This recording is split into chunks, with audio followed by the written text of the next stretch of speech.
Welcome to the Instagram stories for Monday, January 5th. I'm your host, Daniel Hill. Today on the show, we're going to hear from the head of Instagram as he gives 3 tips for creating content in 2026. He also made a very long 20-slide carousel talking about the state of Instagram, where things are going with respect to AI. I'll review those slides, explain what he means, and where I think this whole AI content creation thing is going. We'll also hear from the CEO of YouTube, Neal Mohan, as he talks about YouTube's battle against Netflix and where YouTube and Netflix will be 5 years from now. All of that and more on today's episode, right after this word from our sponsors. Welcome back. Here's the head of Instagram, Adam Mosseri, with 3 tips for creating content in 2026. Here's the clip. Some advice for those of you who are video creators going into 2026. If you don't create Reels, you feel free to skip the rest of this video. 3 things. 1, check out the Edits app, specifically the Inspiration tab, for ideas for content to create and to get a sense for what's trending right now and what's resonating with people. 2, you definitely need to experiment to see what works, so try trial Reels, which allow you to post a Reel not to your followers but to non-followers, and then if something does well, you can decide to upgrade it to your followers and to your profile. And 3, make sure to stay on top of your insights. Take a look specifically at the insights in the Edits app, which allows you to really easily see things like engagement rates. So for everyone who saw your Reel, how many of them sent it or liked it or commented on it. That'll help you better understand why a specific Reel might have overperformed or underperformed relative to your expectations. Hopefully this helps going into 2026. Peace.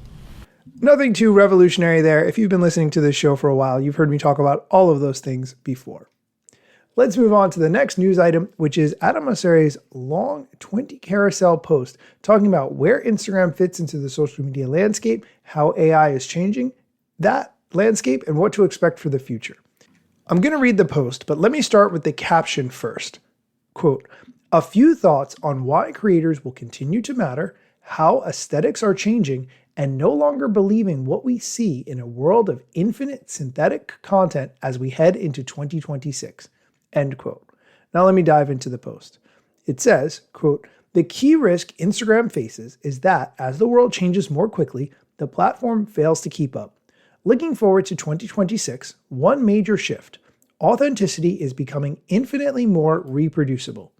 Everything that made creators matter, the ability to be real, to connect, to have a voice that couldn't be faked, is now accessible to anyone with the right tools. Deepfakes are getting better. AI generates photos and videos indistinguishable from captured media. Power has shifted from institutions to individuals because the internet made it so anyone with a compelling idea could find an audience. The cost of distributing information is 0. Individuals, not publishers or brands, established that there's a significant market for content from people. Trust in institutions is at an all-time low. We've turned to self-captured content from creators we trust and admire. We like to complain about AI slop, but there's a lot of amazing AI content. Even the quality AI content has a look, though. Too slick, skin too smooth. That will change. We're going to see more realistic AI content. Authenticity is becoming a scarce resource, driving more demand for creator content, not less. The bar is shifting from, can you create, to, can you make something that only you could create? Unless you are under 25, you probably think of Instagram as a feed of square photos, polished makeup, skin smoothing, and beautiful landscapes. That feed is dead. People stopped sharing personal moments to feed years ago. The primary way people share now is in DMs, blurry photos and shaky videos of daily experiences, shoe shots and unflattering candids. This raw aesthetic has bled into public content and across art forms. The camera companies are betting on the wrong aesthetic. They're competing to make everyone look like a pro photographer from 2015. But in a world where AI can generate flawless imagery, the professional look becomes the tell. Flattering imagery is cheap to produce and boring to consume. People want content that feels real. Savvy creators are leaning into unproduced, unflattering images. In a world where everything can be perfected, imperfection becomes a signal. Rawness isn't just aesthetic preference anymore. It's proof. It's defensive, a way of saying this is real because it's imperfect. Relatively quickly, AI will create any aesthetic you like, including an imperfect one that presents as authentic. At that point, we'll need to shift our focus to who says something instead of what's being said. For most of my life, I could safely assume photographs or videos were largely accurate captures of moments that happened. That is clearly no longer the case, and it's going to take us years to adapt. We're going to move from assuming what we see is real by default to starting with skepticism, paying attention to who is sharing something and why. This will be uncomfortable. We're genetically predisposed to believing our eyes. Platforms like Instagram will do good work identifying AI content, but they'll get worse at it over time as AI gets better. It will be more practical to fingerprint real media than fake media. Camera manufacturers will cryptographically sign images at capture, creating a chain of custody. Labeling is only part of the solution. We need to surface much more context about the accounts sharing content so people can make informed decisions. Who is behind the account? In a world of infinite abundance and infinite doubt, the creators who can maintain trust and signal authenticity by being real, transparent, and consistent will stand out. We need to build the best creative tools, label AI-generated content and verify authentic content, surface credibility signals about who's posting, continue to improve ranking for originality. Instagram is going to have to evolve in a number of ways and fast." End quote. Now, if some of those sounded like I was reading only sentence fragments, it's because they are definitely sentence fragments, but I'll leave the grammatical critique aside for the moment. Some of the parts of this post I find incredibly frustrating.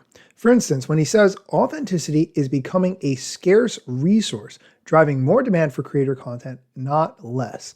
I find this to be a very frustrating statement because if you've worked on creating authentic content, but then not very many people see it, it's a frustrating experience. So telling you that the authentic content you've made is scarce actually makes it more frustrating, not less frustrating. I also disagree with the way he talks about people sharing in DMs. Of course, I think people share reels and other feed posts in DMs with their friends and family.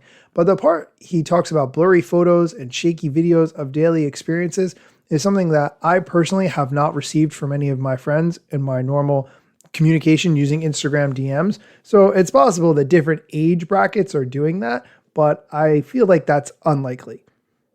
I'm going to link to this very long blog post in the show notes so you can check it out for yourself.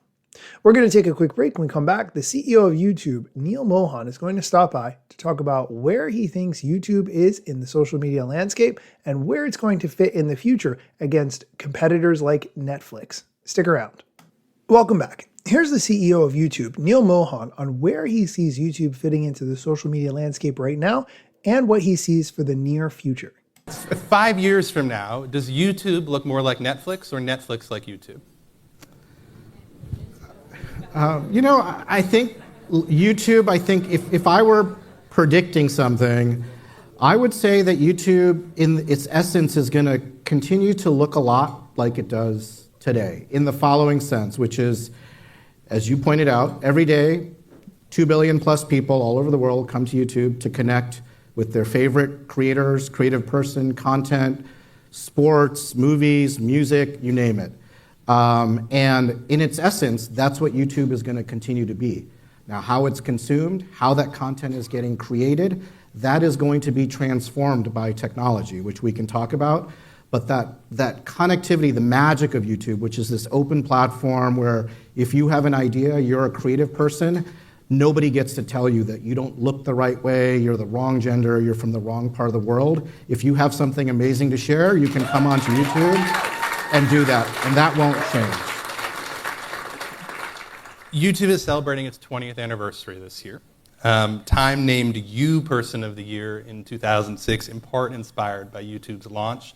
By the way, the leading referral source to YouTube in 2006 was MySpace. How would you explain to, let's say, a MySpace visitor from 2006 what YouTube has become today? I think it's a few things, but in its essence, it is the way I describe it, and so the way it really becomes tangible for me is it's the place where the cultural zeitgeist is set every single day. Regardless of where you are in the world, if you're a young person, opening up your phone, whatever country that you're in, you're opening up to the cutting edge of culture. And that's what our artists, our musicians, our creators, our media partners are doing on YouTube every single day. And that the creative canvas that they use to do that is what I think is ultimately truly profound about YouTube, which is if you have a story to tell, you can do it in a 15-second short or a 15-minute sort of long-form video, which was the original short form 20 years ago when you talked about 2006, to a 15-hour live stream and everything in between. And so that's in essence what YouTube is, and that's how I make sense of the 20 billion videos that are on our platform or the hundreds of hours of content uploaded every minute. Okay, I'm going to stop the clip there, but if you want to hear the rest of the interview, I will link to it in the show notes. That is it for today's episode. Thank you so much for listening, and come back next time for more social media news, strategy, or other things that I think you should know. Let's get it. The year was 2013. You posted your first pic and you're glad you posted a scene. Your friends liked it too, but what you didn't know is what posting on that platform would do.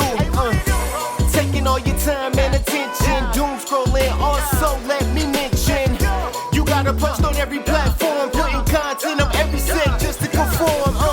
Likes gave you validation and you got hooked. Now engagement is down, you feeling overlooked. Hey, keep coming back for more podcasts. And find me on Instagram at Daniel Hill Media. I'm gone.